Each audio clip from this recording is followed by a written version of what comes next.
Hello, I'm Stephen Sschrader. I'm going to be the Libertarian presidential nominee. A mistake that we libertarians have been making for far too long is that we've tried to stay above the, getting down and dirty in our politics.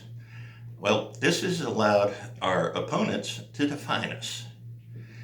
Well, I represent a new breed of libertarian, and we'll be defining ourselves, thank you very much. Now, an example of this misdefining is that we're been accused of being isolationist because we don't like having foreign military commitments. Well, we're not isolationists. We just believe that you can engage with other nations economically and diplomatically. And military engagement should be our choice of final option and not our standard operating procedure, okay? Now, we took a look at the world and take NATO, for example. NATO was formed in the aftermath of World War II when the nations of Europe that had been devastated by the war were incapable of protecting themselves from the might of the Soviet war machine. So America agreed to step in and take up the lion's share of the cost for their combined national defenses. Well, that world no longer exists. Today, American liberals point to all the great socialist programs that our NATO allies have. They don't realize that the reason that they can afford them is because the American taxpayer is being forced to foot the lion's share of the cost of their national defenses, something they can't afford to do themselves, okay?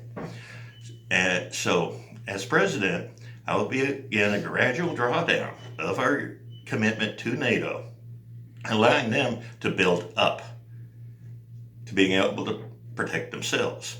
After all, today's Russian military isn't a patch on what it was during the heyday of the Soviet Union.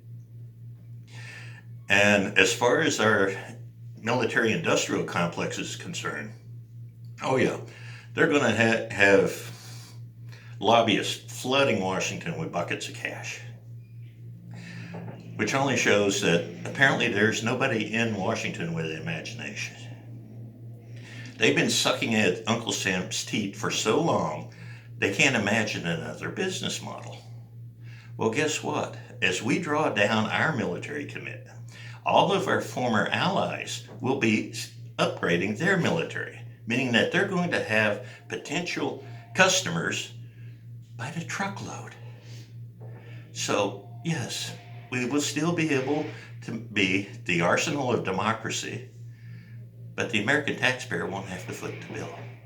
And by not having to foot the bill, this means that we can cut our defense spending, make major inroads in it, and therefore on the federal deficit without affecting our national defense one bit.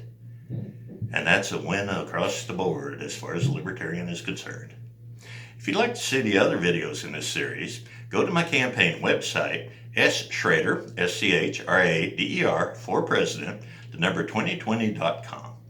Thank you for your time, and goodbye.